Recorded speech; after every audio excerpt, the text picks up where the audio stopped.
আসসালামু আলাইকুম ওয়া রাহমাতুল্লাহি ওয়া বারাকাতুহু। বিসমিল্লাহি ওয়াল হামদুলিল্লাহি ওয়াস সালাতু ওয়াস সালামু আলা রাসূলিল্লাহ ওয়া আলা আলিহি ওয়া আসহাবিহি ওয়া মান ওয়ালা ওয়া বা'দ। ফাকাদ ক্বালা আল্লাহু তাআলা ফিত তানসীরিল আজিজ ওয়া ফুরকানিহিল কাদীম। আউযু বিল্লাহি মিনাশ শাইতানির রাজীম। বিসমিল্লাহির রহমানির রহিম। ইয়া আইয়ুহার রাসূলু কুলু মিনাত তাইয়্যিবাতি ওয়া আমালু সালিহান। সাদাকাল্লাহুল আযীম। وقال رسول الله صلى الله عليه وسلم لا يدخل الجنة جسد غذي بالحرام أو كما قال عليه الصلاة والتسليم। সুপ্রিয় দর্শক শ্রোতা, কাছে দূরে বিশ্বজুড়ে যে যেখান থেকে বাংলা ভিশন দেখছেন, আপনাদের সকলকে আন্তরিক প্রীতি, শুভেচ্ছা ও স্বাগত জানিয়ে শুরু করছি আপনাদের প্রিয় অনুষ্ঠান প্রাত্যহিক জীবন ইসলাম জিজ্ঞাসা ও জবাব। আর বরাবরের মতো আপনাদের সাথে রয়েছি আমি নাজির মাহমুদ। দর্শক, আপনিও চাইলে আমাদের এই লাইভ অনুষ্ঠানে সরাসরি অংশগ্রহণ করতে পারেন। সেজন্য আমাদের স্কুলে যে নাম্বারগুলো আছে সেখানে আপনাকে ফোন করতে হবে।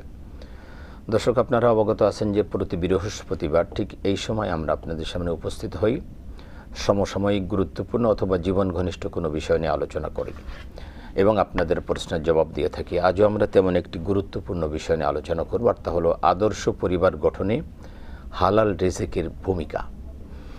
আপনি যদি আদর্শ পরিবার গঠন করতে চান, বিশেষ করে সন্তান সন্ততিদেরকে যদি আদর্শ মানুষ করতে চান, তাহলে হালাল রিজিকের কোনো বিকল্প নাই।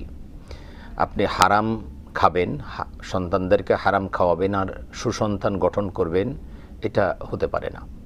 সুতরাং আদর্শ সমাজ, আদর্শ পরিবার গঠনে হালাল রিজিকের অবশ্যই প্রয়োজন রয়েছে। আমরা সে বিষয়ে আলোচনা করব। এ বিষয়ের উপরে আলোচনার জন্য দেশের বরেণ্য দুজন ইসলামী চিন্তাবিদ আমাদের স্টুডিওতে আমন্ত্রিত হয়ে উপস্থিত হয়েছেন। চলুন তাদের সাথে পরিচিত হই। আমার ডানে রয়েছেন বিশিষ্ট ইসলামী চিন্তাবিদ, শিক্ষাবিদ এবং মিডিয়া ব্যক্তিত্ব হযরত মাওলানা ডক্টর মোহাম্মদ রফিকুল ইসলাম, সহযোগী অধ্যাপক, আরবি বিভাগ, ঢাকা বিশ্ববিদ্যালয়। আসসালামু আলাইকুম ওয়া রাহমাতুল্লাহ। ওয়ালাইকুম আসসালাম ওয়া রাহমাতুল্লাহি ওয়া বারাকাতুহু। আমাদের সাথে আরও রয়েছেন বিশিষ্ট ইসলামী চিন্তাবিদ, শিক্ষাবিদ, গবেষক এবং লেখক হযরত মাওলানা মুখলেসুর রহমান, ভাইস প্রিন্সিপাল, ঢাকা মদিনাতুল উলুম কামিল মাদ্রাসা।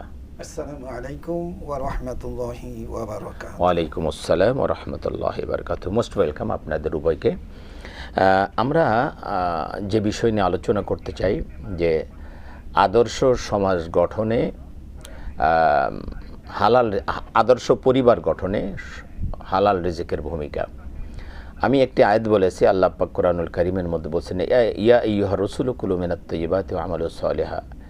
রসুলগণকে আল্লাহ পাক সম্বোধন করে বলছেন যে ইয়া রাসূল কুলু মিনাত তাইয়্যিবাত, তোমরা পবিত্র জিনিস খাও এবং আমল করো, সৎ আমল করো। দেখুন, সৎ আমল করার আগে পবিত্র খাবার খেতে বলেছেন, সৎ আমল পরে, আগে পবিত্র খাবার। পবিত্র খাবার না হলে আসলে কোনো আমল গ্রহণযোগ্য হয় না। আল্লাহর রসুলগণ তো অবশ্যই পবিত্র খাবার খাবেন, কিন্তু রসুলগণকে বলে এটা আমাদেরকে শিক্ষা দেওয়া হয়েছে।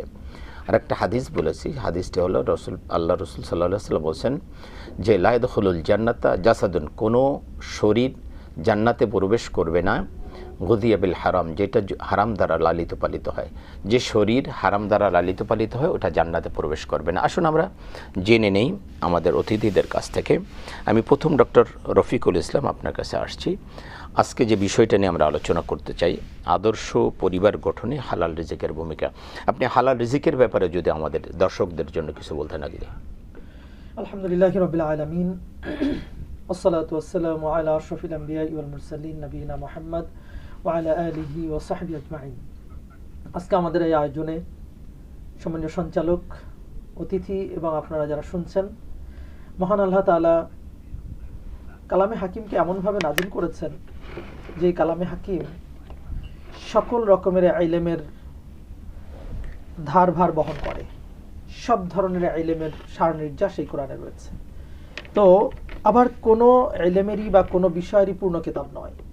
তো আমরা যদি হালাল রিজিক এবং হালাল রিজিকের ক্ষেত্রে পরিবার গঠনের ব্যাপারটা কি তা যদি আমরা দেখি, তাহলে আল্লাহ রাব্বুল আলামিন সূরা আল বাকারার 168 নম্বর আয়াতে বলেছেন, ইয়া আইয়ুহান নাসু কুলু মিম্মা ফিল আরদি হালালান তাইয়্যিবা ওয়া লা তাত্তাবিউ খুতুওয়াতিশ শাইতান। এই আয়াতটাতে আল্লাহ তাআলা খুব ক্লিয়ার করে বলছেন যে হে তোমরা মানুষেরা, আমি দুনিয়াতে যা দিয়েছি তোমরা এর ভেতর থেকে হালাল জিনিস খাও আর শয়তানের অনুসরণ করো না, শয়তানের পথ ফলো করো না। এখানে আল্লাহ তাআলা কুরআনুল কারিমে একেবারেই মৌলিকভাবে কিছু সূত্র দিয়েছেন। সেই সূত্র একটা হচ্ছে এটা, মানুষকে কুলু ফিল আরদি হালালান তাইয়্যিবা। আল্লাহ তাআলা এখানে কোনো মারিফা বা ডেফিনাইট কিছু ব্যবহার করেনি, ইনডেফিনাইট ব্যবহার করেছেন এবং তিনি বলছেন যা হালাল এবং পবিত্র তা তোমরা খাও। এখন এই হালাল এবং পবিত্রতা, পবিত্র ইস্যুটা এতটা আম, সেটা শুধু হালাল বললে হতো। তাইয়্যিবা বলার অর্থ হলো যে হালালটা তার যত রকম রাস্তা আছে হালালের, এটা হালাল। অনুরূপ হারাম অর্জন করতে যত ধরনের পথ পরিক্রমা আছে সেটা হারাম। তাইয়্যিবা হলো যে একটা সৎ জিনিস, সত্য জিনিস, হালাল জিনিস আসতে যে তার পেছনে যত রকমের স্ক্রুটিনি করা যায়, যত রকমের কিথ অ্যান্ড ক্লিনলি দেখা যায় যে কোনটা ঠিক বেঠিক, যাচাই বাছাই করে সত্যটা খেতে হবে। কেন? এইটা খাওয়ার ফলে আমরা যে বলছি পরিবার গঠন, যেহেতু আল্লাহ তাআলা আমাদের সৃষ্টি করেছেন, আমরা কিসে ভালো থাকবো, কি আমাদের প্রয়োজন, এটা আল্লাহই ভালো জানবেন। যেমন একটা গাড়ির মেকার, সেটা কোন অয়েলে চলবে এটা সেই ভালো জানে। তো আল্লাহ তাআলা আমাদের সৃষ্টি করে আমাদের শরীর, আমাদের জাগতিক জীবন এবং পারলৌকিক জীবন, আমার পরিবার কিভাবে ভালো চলবে, এটার এই ফিলসফি আল্লাহ এখানে দিয়েছেন যে কুলু মিন হালালিন তাইয়্যিবাতিন, তোমরা হালাল এবং পবিত্র জিনিস খাও। এবং এই হালাল এবং পবিত্র জিনিস দুনিয়াতে খুব অল্প কয়টা আছে যা হারাম, সেটা অন্য আয়াতে বলা আছে। কিন্তু হালাল জায়গাটা আল্লাহ এই জন্য এমফাসিস দিয়েছেন যে যেহেতু এটার উপরে মানুষের জান্নাতে যাওয়া ডিপেন্ড করে, এটার উপরে মানুষের দোয়া কবুল হওয়ার বিষয়টা ডিপেন্ড করে, এখানে যেই জন্য আল্লাহ তাআলা মানুষকে সৃষ্টি করেছেন, আল্লাহর সেই উদ্দেশ্য সফল করার ইস্যুটাও এখানে ডিপেন্ড করে।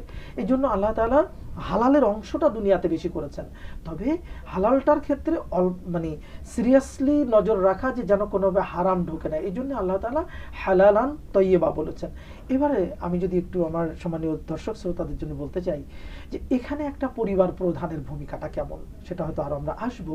তো এটা হলো যে যিনি কর্তা, পরিবার প্রধান, যিনি আর্নিং পারসন, তিনি যাতে কোনোভাবেই মানে হারাম অংশে একটু কষ্ট হইলেও মানে কোনোভাবেই যেন দুনিয়ার শান্তি বা স্বস্তির জন্য বা একটু চাপ যাচ্ছে এটাকে রিলিফ করার জন্য যেন কোনোভাবেই হারামে না যান। কারণ এই আয়াতটা এক ধরনের কনফিডেন্ট করে আমাদের, অর্থাৎ যদি কোনো কারণে আমি সৎ পথে থেকে যদি রিজিক একটু কমও হয়, সেটা আমার পরিবার, আমার সন্তান, আমার সকলকে চালিয়ে নেওয়ার কিছুটা দায়ও আল্লাহ রাব্বুল আলামিনের। তো এই আয়াত দিয়ে ওভারঅল আমি বলবো যে আমাদের পরিবার, সন্তানাদি এবং এটার গঠন প্লাস দুনিয়াতে চলার ক্ষেত্রে যেই সঠিক এবং আল্লাহমুখী, দুনিয়াকে পরিবর্তন করামুখী, দুনিয়াকে আল্লাহর ইচ্ছা অনুযায়ী চালানোর যে ফোর্স দরকার, সেটা এই খাদ্য গ্রহণের মাধ্যমে আসতে পারে।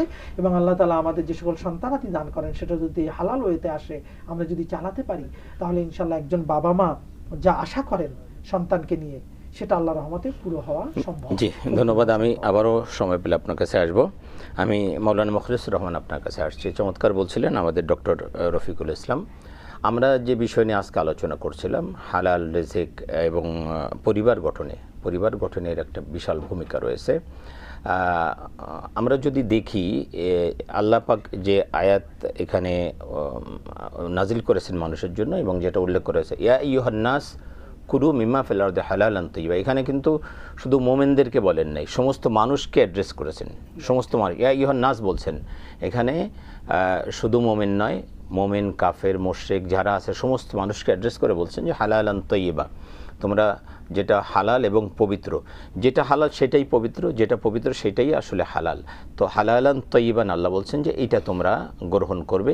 এবং যেটাকে হারাম করা হয়েছে, আল্লাহ পাক মুষ্টিমেয় কিছুকে হারাম করেছেন, বলছে যেটা হারাম করা হয়েছে সেটাকে পরিত্যাগ করবে। এবং বলছেন ওয়ালা তাত্তাবিউ খুতুওয়াতিশ শাইতান, শয়তানের পদাঙ্ক অনুসরণ করো না। জি, এটা কিন্তু আরেকটা বিষয় আছে, সেটা হলো যে এই হালাল বাদে যা আছে এটা যদি হারাম, এইটাকে অনুসরণ করা মানেই হলো শয়তানের পদাঙ্ক অনুসরণ করা। এই হারামকে অনুসরণ করার মানেই হলো শয়তানের পদাঙ্ক অনুসরণ করা। এবং শয়তান তোমাদেরকে চাইবে যে হারামের মধ্যে নিয়ে তোমাকে শয়তানের পদাঙ্ক অনুসরণ করা বা হারামের মধ্যে তোমাদেরকে ঢুকিয়ে সে জাহান্নামে নিতে চায়। শয়তানের কাজই হলো একটা মাত্র মিশন এবং ভিশন, সেটা হলো মানুষকে হারাম খাইয়ে, মানুষকে হারামের পথে নিয়ে তাকে জাহান্নামে নিক্ষেপ করা। শয়তানের তো এটাই মিশন এবং ভিশন। আর আল্লাহ পাক চান মানুষ যেন হালাল রিজিক অন্বেষণ করে হালালের পথে থেকে সে যেন জান্নাতে যায়, এটা হলো আল্লাহ পাক চান। সুতরাং এই বিষয়ে আপনি আলোচনা করবেন, আমরা একটা ফোন নিয়ে তারপর আলোচনা করব। দর্শক আসসালামু আলাইকুম। আসসালামু আলাইকুম। ওয়ালাইকুম আসসালাম। যে কে বলছেন, কোত্থেকে বলছেন? আমি সাইম বলছিলাম, ঢাকা থেকে।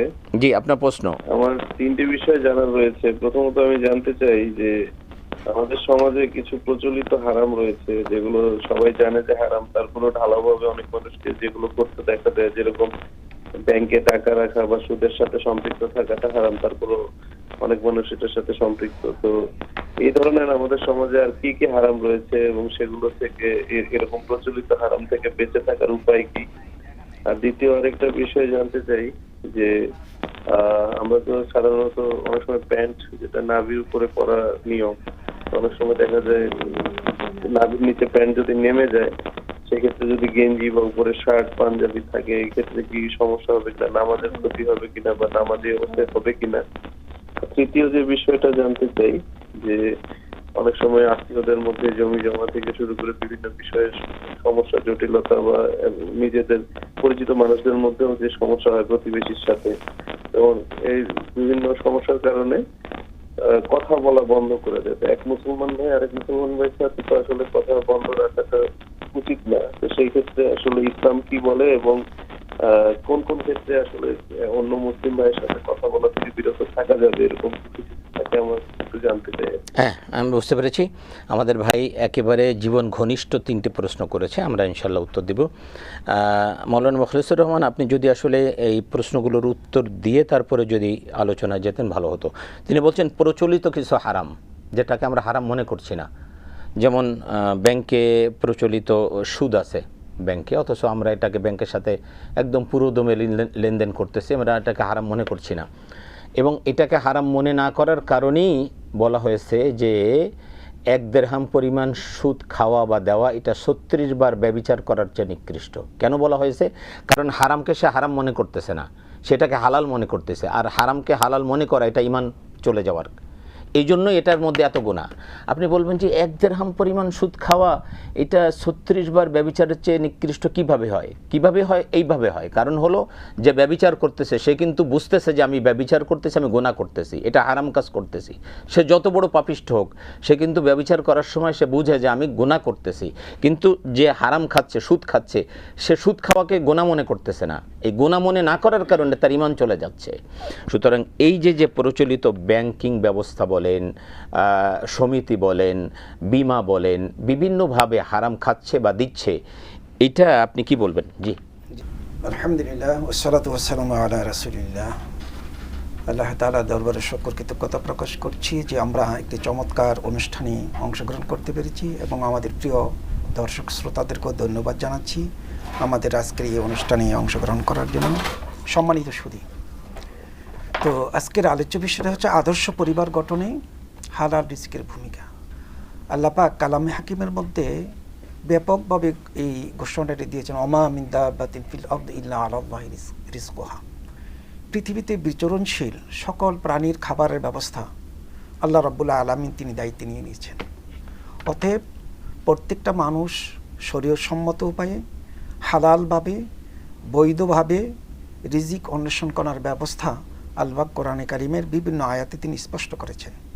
তো সেদিকে যাওয়ার আগে আমি বলবো সুদের যে ব্যাংকিং ব্যবস্থার কথা। আমাদের দেশে দুটি ব্যবস্থা আছে ব্যাংকিং, একটি ইসলামী ব্যাংকিং ব্যবস্থাও আছে, আবার সাধারণ ব্যবস্থাও আছে।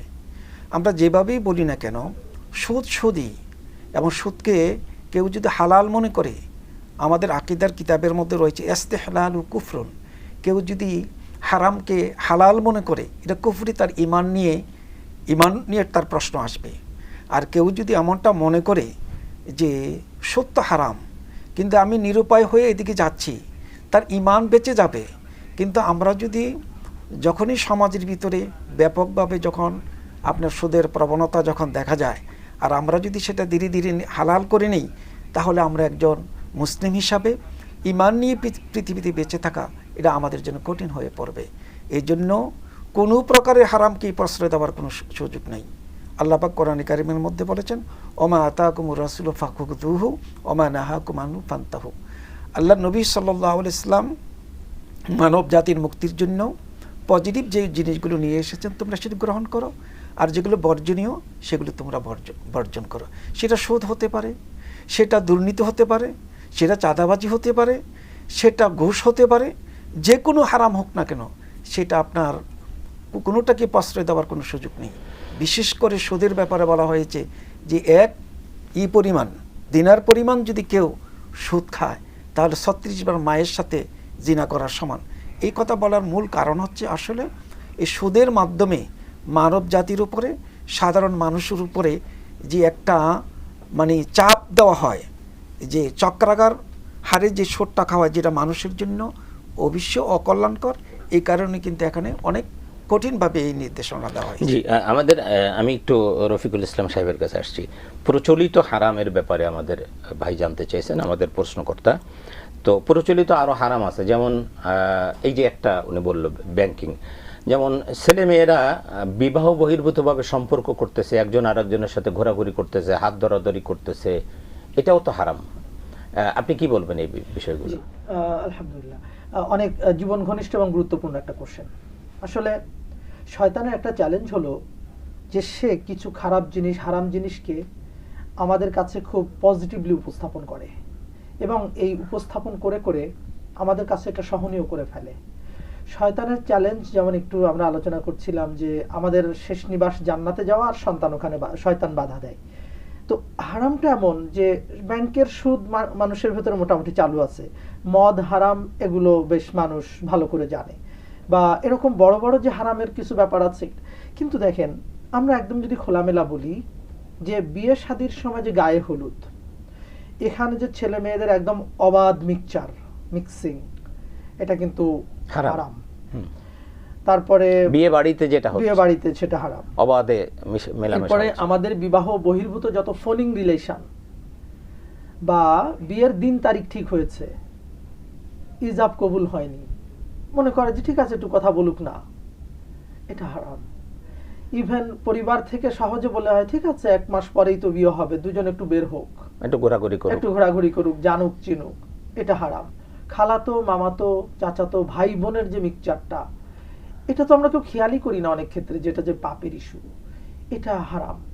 এছাড়া নারী পুরুষ একসাথে চলাফেরার ক্ষেত্রে ধরুন যেই সতরের জায়গাটা আছে, কোনো পুরুষ পুরুষেরটা বা নারী নারীরটা, এগুলো যদি কোনো কারণে দেখাদেখি হয়ে বসবে, সেটা হারাম। আবার অনেকে বলতেছে যে আমার বয়ফ্রেন্ড খুব ভালো, তাহাজ্জুদ নামাজ পড়ে, প্রশ্নই ওঠে না। কারণ হচ্ছে যেখানে আল্লাহ রাব্বুল আলামিনের সীমা, আল্লাহ বলেছেন ওয়াতিলকা হুদুদুল্লাহি ফালা তাকরাবুহা, ওই আমার সীমা, ওর কাছাকাছি যেও না। রব্বুল আলামিনের চাইতে তিনি আমার সাস্টেইনার, তিনি আমার ক্রিয়েটর। বয়ফ্রেন্ড আবার ভালো হয় কেমনে? যে কোনোভাবেই সম্ভব না। তাহাজ্জুদ হলেও তো সে হারাম কাজ করতেছে, আবার গার্লফ্রেন্ড অনেক ভালো, সে পর্দা করতেছে, কেমনে ভালো হয়? এই দুটো জিনিস কখনোই এক জায়গায় হবে না। এবং এটা আমি যদি আমাদের প্রয়াত হুমায়ুন আহমেদের কথা বলি, উনি বলতেন যে একটা ছেলে এবং মেয়ের ভেতরে অন্য কোনো স্বার্থ না থাকলে কখনো বন্ধুত্ব হয় না। হ্যাঁ, এটাই বাস্তবতা। আমি রিলিজিয়নের জায়গা থেকে একটু যদি বের হয়ে যাই, বলি প্র্যাকটিক্যাল ব্যাপারটা এটা কোনোভাবেই হতে পারে না, এগুলো হারাম। সুতরাং এগুলো থেকে আসলে বেরিয়ে আসাটা খুব জরুরি। আমরা একটা ফোন নিয়ে তারপরে আলোচনা আসছি। জি দর্শক, আসসালামু আলাইকুম। হ্যালো, আসসালামু আলাইকুম। যে কে বলছেন, কোত্থেকে বলছেন? জি, আমি এলিফ্যান্ট রোড থেকে বলছি। জি, আপনার প্রশ্ন?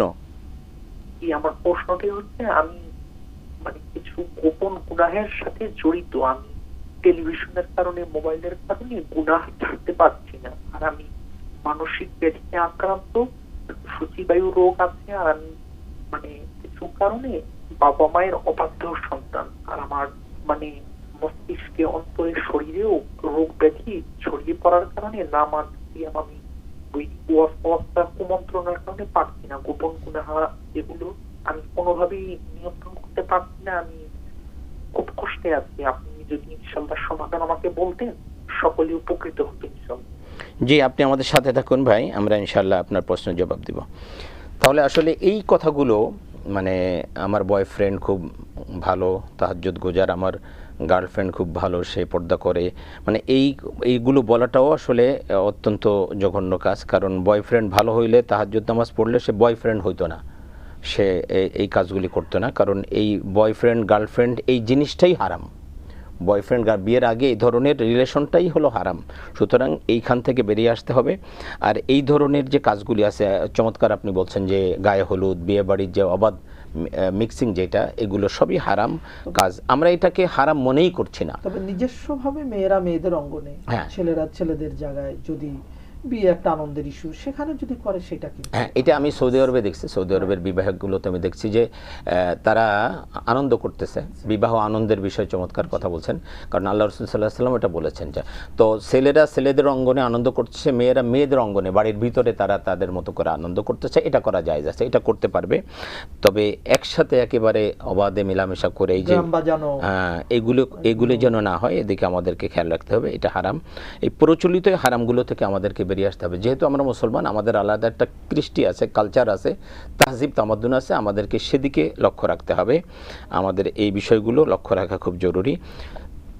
প্রশ্ন ছিল প্রচলিত হারাম, বিশেষ করে ব্যাংকিং ব্যবস্থা বা বিমা ব্যবস্থায় যে সুদি কারবার আছে, এখান থেকে বেরিয়ে আসা।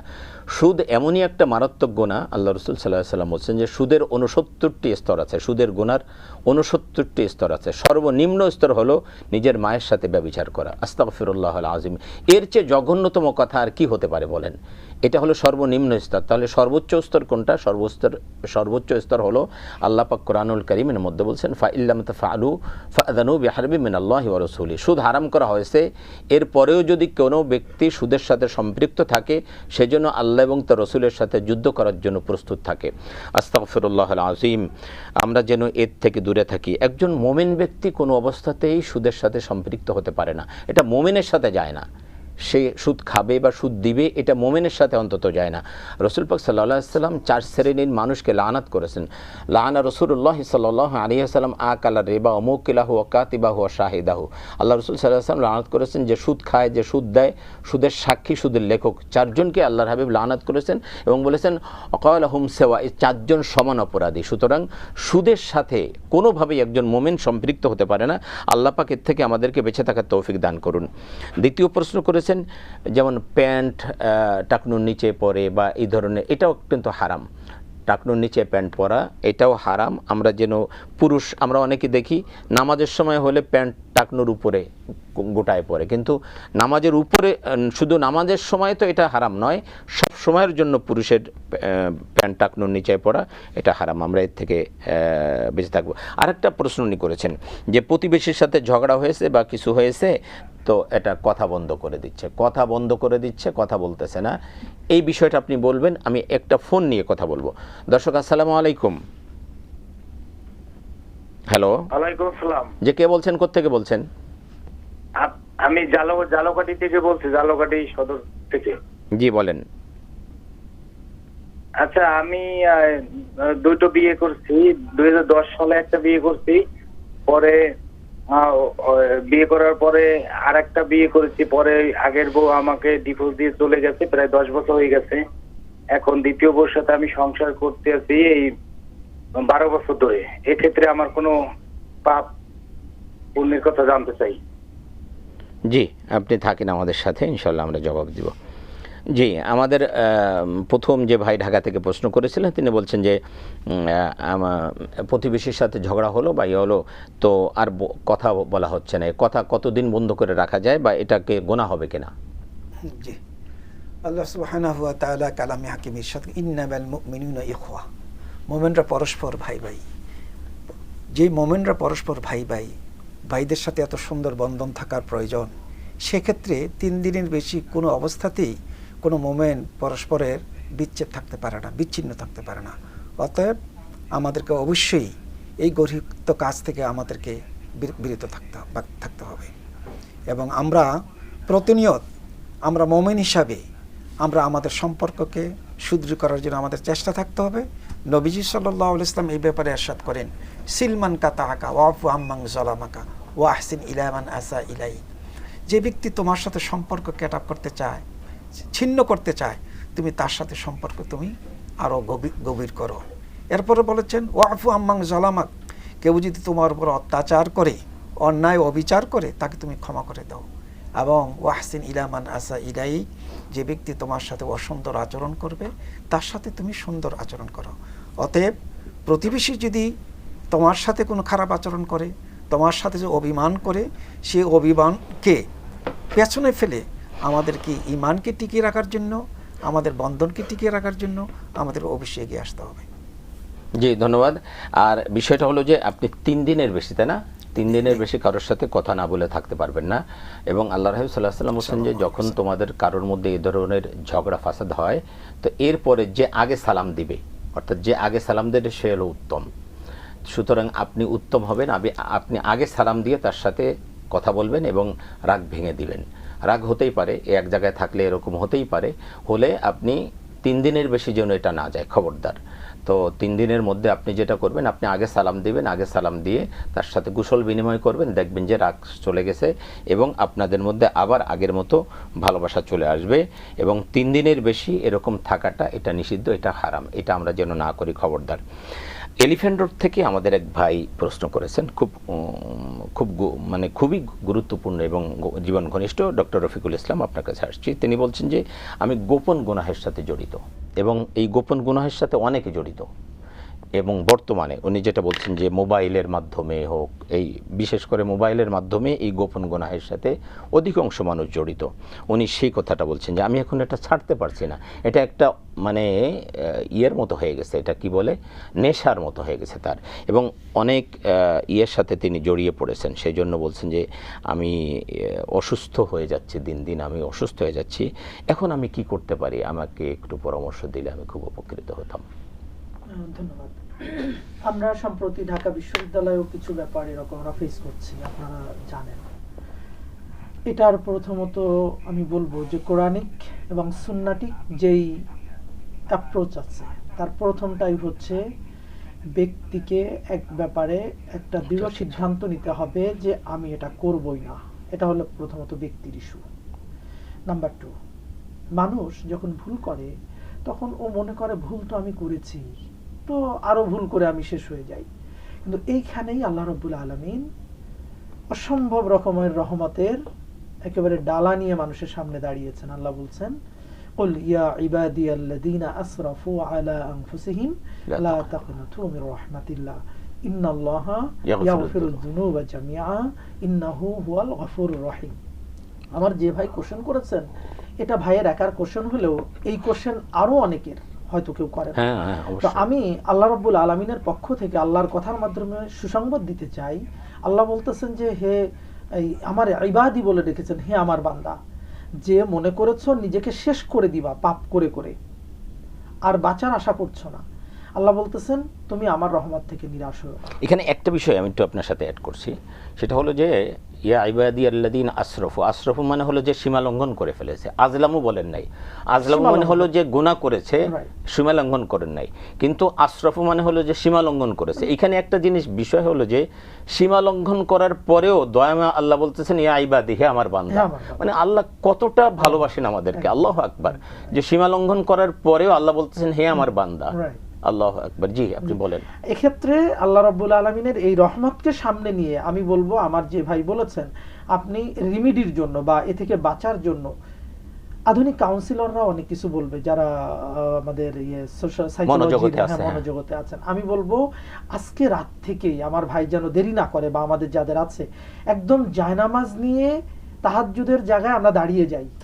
জীবনে যত গুনাহ করেছি আল্লাহকে একদম খোলামেলা বলি, একটা সিদ্ধান্ত নেই যে আর করবই না, আর প্রত্যেকটা পাপের কথা আল্লাহর সাথে শেয়ার করি, আল্লাহর কাছে সেজদা দেই, কান্নাকাটি করি। আমি নিশ্চিত ইনশাআল্লাহ 2-3 দিন করার পরে এটা আস্তে আস্তে ভালো লাগবে, কারণ আল্লাহ ক্ষমা করে দেবেন। রাইট। আমি এক ইউনিভার্সিটিতে পড়াই এখনো। আমার এক ছেলে মেয়েরা ফোন করে ভাবে বলেছে, স্যার আমি তো আত্মহত্যা করব সোমবার, তাহলে ওকে করে ফেলো। তো অনেক কথার ভিড়, আমি বললাম তুমি কি 2 দিন দেরি করবা আমার কথা অনুযায়ী? তো স্যার আপনি বলেন কি করতে বলবো, কি করতে বলবেন?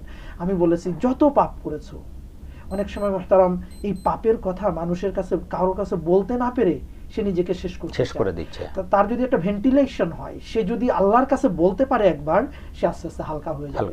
সে যদি কয়েকদিন, ইনশাআল্লাহ আমার যাদেরই আমরা এরকম বিপদগ্রস্ত, বিপদে পড়াটা ক্ষতি না, পাপ করাটা ক্ষতি না, আল্লাহ নবীর হাদিস আছে, যদি পাপ না করতো আমি কোনো কওমকে দিয়ে পাপ করাইতাম আর ক্ষমা চাওয়ার জন্য, ক্ষমা চাওয়া, আবার তারা ক্ষমা চাইতো।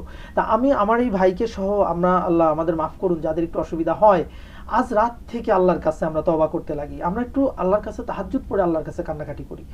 আমি নিশ্চিত যে এটা অন্য কিছুতে না হলেও এটা 2-3 দিন 4 দিন করতে লাগলে আমার এই ভাই বা আমাদের যাদের এই অসুবিধা আছে এটা বন্ধ হয়ে যাবে। আমি তো 2-3 দিন না, আমি বলি যে আজকে যদি উনি সত্যিকারের কান্নাকাটি করে, যেভাবে আপনি বলছেন সেভাবে যদি সত্যি সে আল্লাহর কাছে একনিষ্ঠভাবে কান্নাকাটি করে এবং আল্লাহর কাছে সমস্ত জীবনের গুনাহ স্বীকার করে কান্নাকাটি করে, আমার মনে হয় একদিনেই তার হালকা হয়ে যাবে, একেবারে হালকা হয়ে যাবে এবং আল্লাহ পাক তাকে ক্ষমা করে দেবেন।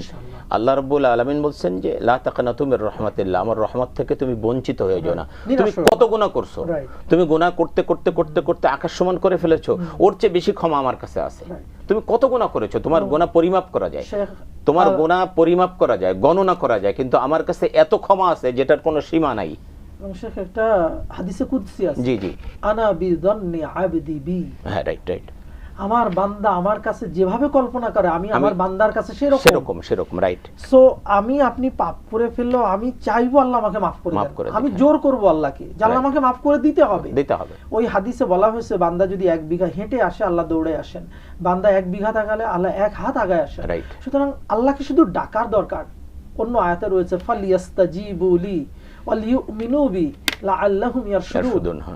সে মানে আল্লাহ বলছেন আমাকে বান্দা ডাকলে ডাকের উত্তর দেওয়াটা আমার উপরে ওয়াজিব হয়ে যায়, আবশ্যক হয়ে যায়। সুবহানাল্লাহ, মানে আল্লাহ শুধু বলেছেন খালি তুমি ডাকো একটু আন্তরিকভাবে, আমি আছি ক্ষমা করার জন্য।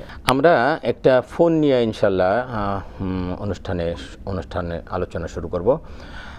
হ্যালো, আসসালামু আলাইকুম। হ্যালো, হ্যাঁ হ্যাঁ, কে বলছেন ভাই, কোত্থেকে বলছেন? আমি স্টেজে কন্ট্রোল। জি, আপনার প্রশ্ন। রাত্রেবেলা 9টায় সালাম, এক সাথে 3টা আসছে। জি, আপনার প্রশ্ন। কাটিতে হবে। হ্যালো, আপনার প্রশ্ন। হ্যালো, জি, আপনার প্রশ্ন বলুন। হচ্ছে আমি কন্ট্রোল করে রাত্রেবেলা এক সাথে 3টা আসছে। একসাথে হবে? জি, আপনি আমাদের সাথে থাকুন, আমরা ইনশাআল্লাহ জবাব দেব। জি, আমাদের হাতে আরও 2টা প্রশ্ন ছিল। এক ভাই প্রশ্ন করেছিল যে প্যান্ট, এক তো টাকুর নিচে পড়া, এটা একটা বিষয়, আর একটা হলো যে প্যান্ট এমন অবস্থায় পড়েছে যে নাভির নিচে পড়েছে, তো জামা দিয়ে বা গেঞ্জি দিয়ে ঢাকা আছে, এমত অবস্থায় নামাজ হবে কিনা? হ্যাঁ, প্রশ্নটি অত্যন্ত গুরুত্বপূর্ণ। এরকম কর্মকাণ্ড প্রায় দেখা যাচ্ছে। তবে যদি তার নাভি কোমর যদি পরিপূর্ণভাবে ঢেকে থাকে, এতে করে নামাজ হয়ে যাবে, কোনো সমস্যা হবে না। তবে যখন রুকুতে যায় কিংবা সেজদায় যাওয়ার কালে যদি দেখা যায় প্যান্ট খুলে যায় এবং একটা ওই অংশটা 3 ভাগের 1 ভাগ যদি ওপেন হয়ে যায়, তাহলে কিন্তু নামাজ হবে না। অর্থাৎ ভাইকে বলবো এই ব্যাপারে যেন অবশ্যই সতর্ক থাকে এবং জামা কাপড় যাতে করে ওপেন না হয় সেদিকে খেয়াল রাখতে হবে আমাদেরকে। আরেকটা বিষয় আমাদের খেয়াল থাকা দরকার, সেটা হলো যে আমরা যখন নামাজে যাই, আল্লাহ পাক বলছেন ইয়া বানি আদম খুযু যিনাতাকুম ইনদা কুল্লি মসজিদ, প্রত্যেকে নামাজের সময় তোমরা ভালো জামা কাপড় পরবে, কারণ আল্লাহ পাকের সাথে তুমি দেখা করতে যাচ্ছ, মানে নামাজটা হলো সেরকম। খুযু যিনাতাকুম ইনদা কুল্লি মসজিদ, খুযু যিনাতাকুম মানে ভালো জামা কাপড় পরো। আপনি যদি আমাদের প্রধানমন্ত্রী, মাননীয় প্রধানমন্ত্রী বা প্রেসিডেন্টের সাথে দেখা করতে যান, তখন আপনি কি করবেন? আপনি আপনার সবচেয়ে ভালো জামা কাপড়টা পরে তারপরে দেখা করতে যাবেন। তো 5 ওয়াক্ত নামাজ পড়তে যাচ্ছেন মানে আপনি কিন্তু বাদশাহ যিনি, তার সামনে দাঁড়াচ্ছেন। কারণ হাদিসে আসছে যখন একজন মানুষ আল্লাহু আকবার বলে দাঁড়ায়, তখন আল্লাহর মধ্যে থেকে, তার মধ্যে থেকে সমস্ত পর্দা তুলে নেওয়া হয়, সে সরাসরি আল্লাহর সামনে দাঁড়িয়ে যায়। তাহলে কেমন পোশাক পরা দরকার? আপনার তো সবচেয়ে ভালো পোশাকটা পরে তার সামনে দাঁড়ানো দরকার। সুতরাং এই ধরনের পোশাক একেবারে, এবং হাদিসে আসছে এবং শরীয়তের মাসআলা হলো এমন পোশাক পরে নামাজে না যাওয়া, যেই পোশাক পরে আপনি কোনো মজলিসে যাইতে অপছন্দ করেন, কোনো মজলিসে যাওয়াকে আপনি অপছন্দ করেন, এমন পোশাক পরে নামাজে যাওয়া মাকরুহ, এটা মাকরুহ বলা হয়েছে। আপনি যে পোশাক পরে কোনো মজলিসে যেতে, কোনো সভা সমাবেশে যেতে আপনি অপছন্দ করেন, ওই পোশাক পরে নামাজে যাওয়াটা মাকরু বলা হয়েছে। সুতরাং আমাদের ভালো ভালো পোশাক পরে নামাজে যাওয়াটা খুব জরুরি। যা হোক, ঝালকাঠি থেকে আমাদের এক ভাই প্রশ্ন করেছেন যে তিনি দ্বিতীয় বিয়ে করার কারণে তার প্রথম স্ত্রী তাকে ডিভোর্স দিয়ে চলে গিয়েছে, এখন দ্বিতীয় স্ত্রী নিয়ে তিনি সংসার করতেছেন, এতে তার কোনো ইয়ে হবে কিনা, মানে তার কোনো গুনাহ হবে কিনা, আপনি কি বলবেন এটা? আসলে এরকম তালাক বা ইয়ের মাসালাগুলো মানে ফুকাহায়ে কেরাম বলেছেন যেটা লিখিত হতে হবে, হ্যাঁ, আর নাহলে এতে অনেক কিছু হলাল থাকে, এক পাশে বলা হয়েছে অথবা হয়নি। তবে এখানের যেটা হয়েছে যদি একদম এতটুকুই হয়ে থাকে যে না কোনো স্ত্রী, এখন উনি ক্লিয়ার করেননি যে উনি তালাক দিয়েছেন কিনা, এখন বলেছেন যে স্ত্রী ডিভোর্স দিয়েছে। এখন এখানে ইসলামী শরিয়ার নীতি আর আমাদের দেশীয় নীতির কিছুটা পার্থক্য আছে। এখন ইসলামী শরীয়তে তালাকের জায়গাটা মানে এক হ্যান্ডে, খুব সেনসিটিভ একটা জায়গা ইস্যু। তো এক্ষেত্রে যদি এমন হয় আমাদের যদি ওনার স্ত্রী একদম শরীয়তের নিরিখে, একটু বাংলাদেশেরও পদ্ধতিকেও কাছাকাছি রাখতে হয়, অনেক ক্ষেত্রে আপনার একটু অসুবিধা হয়, সেক্ষেত্রে যদি বাংলাদেশের আইন আদালত মেনে, এবং নিশ্চয়ই ইসলামী শরিয়ার জায়গাটা উনি নিশ্চয়ই শুনেছেন যে যদি কোনো উলামায়ে কেরামের কাছ থেকে ফতোয়া নিয়ে যে না স্ত্রী যেহেতু ডিভোর্স দিয়েছেন এবং উনি সেটাতে সাইন করেছেন, আর এরকম একটা সময় পার হয়েছে, এরকম যদি হয়ে যায় উনি চেষ্টা করে যদি স্ত্রী আর না ফেরেন, তাহলে তো ফাইনালি এটা মিসম্যাচ হয়েই যাবে এবং স্বাভাবিকভাবেই পরবর্তীতে যিনি বিয়ে করেছেন তাহলে কোনো অসুবিধা হবে না। হ্যাঁ, আপনার দ্বিতীয় বউ নিয়ে আপনি সংসার করছেন, তাতে কোনো গুনাহের কোনো গুনাহ হবে না। আর এইটা আসলে আমরা এই যে পরবর্তীতে আরেক ভাই প্রশ্ন করেছেন যে একসাথে 3 তালাক দিয়েছেন, এতে কোনো তালাক হবে কিনা। 3 তালাক একসাথে দিলে তালাক হয়ে যাবে, তালাকে এটা মুগাল্লাজা বলে, যদিও গুনাহ হবে কিন্তু তালাক হয়ে যাবে। কিন্তু আমরা যেটা বলি, আমরা উভয়কে বলবো যে তালাকের মাসআলা আসলে আমরা এভাবে মিডিয়াতে দেই না, দেওয়া উচিত না। কারণ তালাক আপনি কি বলেছেন, উনি কি বলেছে, এটা নিয়ে আমরা একটা বলবো, সেটা নিয়ে একটা ঝামেলা তৈরি হবে। আপনারা যেটা করবেন, তালাকের মাসআলাগুলো স্থানীয় কোনো আলেমের কাছে লিখিতভাবে দিবেন, যেটা আপনি বলেছেন লিখিতভাবে স্থানীয় কোনো আলেমের, বড় আলেমের কাছে লিখিতভাবে আপনারা দিবেন যে কি ঘটেছে, আসলে একেবারে সত্য কথাগুলো আপনারা ওখানে তুলে ধরবেন যে এই এই বিষয়গুলো ঘটেছে, তখন লিখিতভাবে তারা এটার জবাব দিবেন, তখন এটা একটা ডকুমেন্টস হবে আপনার যে আমরা এই এই ঘটনা ঘটেছে, তখন এটা একটা ফয়সালা হবে, লিখিত একটা দলিল হয়ে যাবে যে হ্যাঁ এইটার উপরে আমল করা যাবে। সুতরাং আপনারা এই ধরনের তালাকের মাসআলা আসলে মিডিয়া থেকে না জানাটাই উত্তম, আপনারা স্থানীয় আলেমদের কাছ থেকে এটা জেনে নেবেন, আমরা সে প্রত্যাশা করছি। আমি ডক্টর রফিকুল ইসলাম আপনার কাছে আসছি, আজকে আমাদের যে আলোচ্য বিষয়, সে আলোচনার জায়গাটা থেকে আসছি। আমরা আসলে আদর্শ পরিবার গঠনে হালাল রিজিকের ভূমিকা, এটা আমরা আলোচনা করছিলাম। রিজিকের অধিকাংশ রিজিক, আল্লাহর হাবিব সাল্লাল্লাহু আলাইহি ওয়াসাল্লাম বলছেন যে রিজিকের 10 ভাগের 9 ভাগ আসে ব্যবসা থেকে, আর 1 ভাগ অন্য জায়গা থেকে। 10 ভাগের 9 ভাগ আসে ব্যবসা থেকে। আর এখন ব্যবসার মধ্যে এত জালিয়াতি শুরু হয়ে গেছে, এত জালিয়াতি ব্যবসার সব জায়গায়।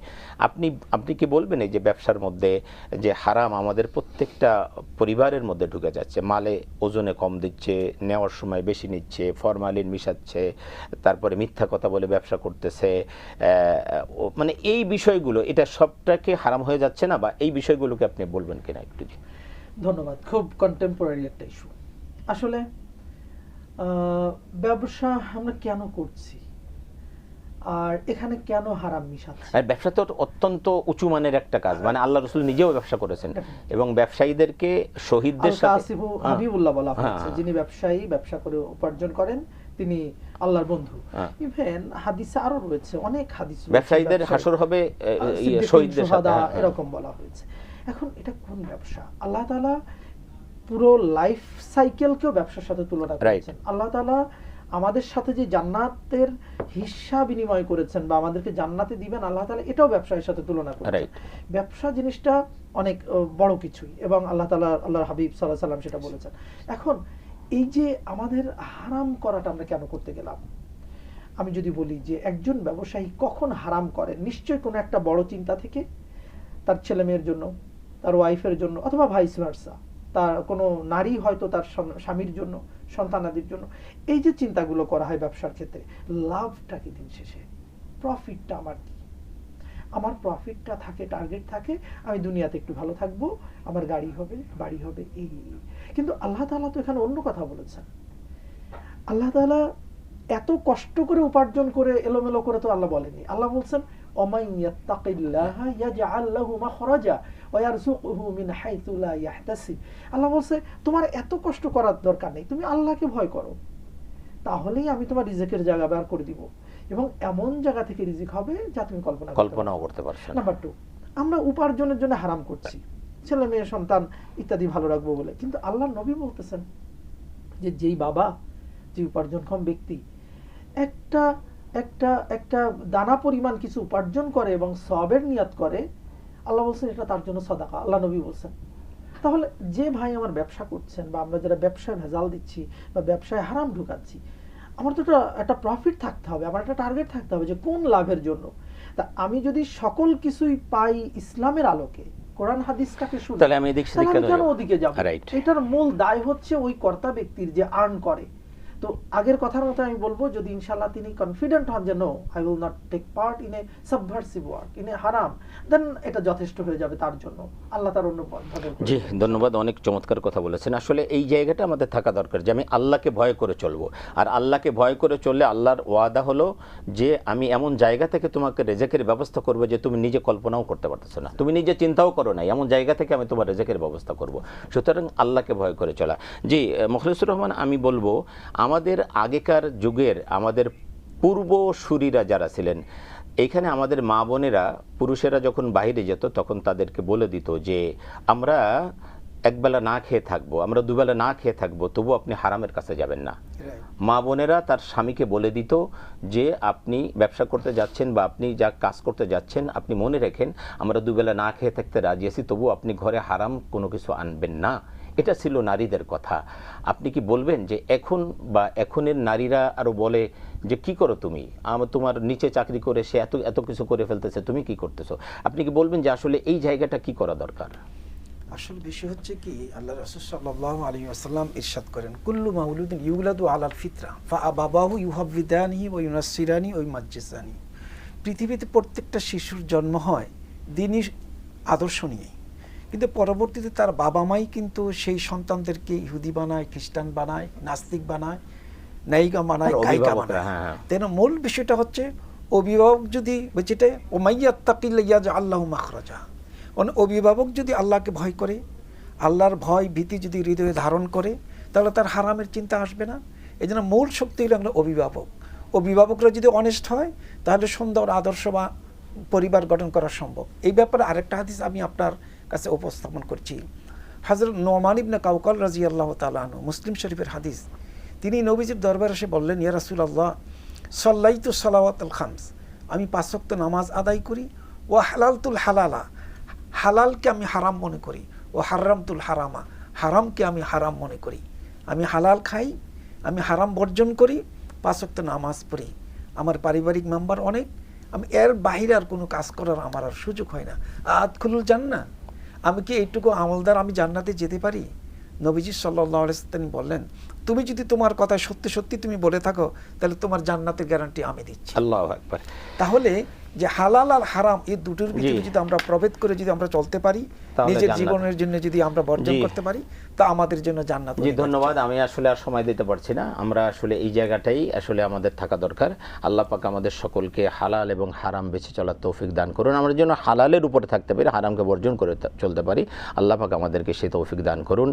আপনাদের ইহকালীন পরকালীন কল্যাণ কামনা করে আগামী অনুষ্ঠান দেখার সাদর আমন্ত্রণ জানিয়ে আজকের মতো শেষ করছি। আগামী অনুষ্ঠানে ইনশাআল্লাহ আমরা যেহেতু রবিউল আউয়াল চলে আসছে, আমরা তার উপরে আলোচনা করব। সেই অনুষ্ঠান দেখার সাদর আমন্ত্রণ জানিয়ে আজকের রবিউল বিদায় নিচ্ছি। আল্লাহ হাফেজ। আসসালামু আলাইকুম ওয়া রাহমাতুল্লাহি ওয়া বারাকাতুহু।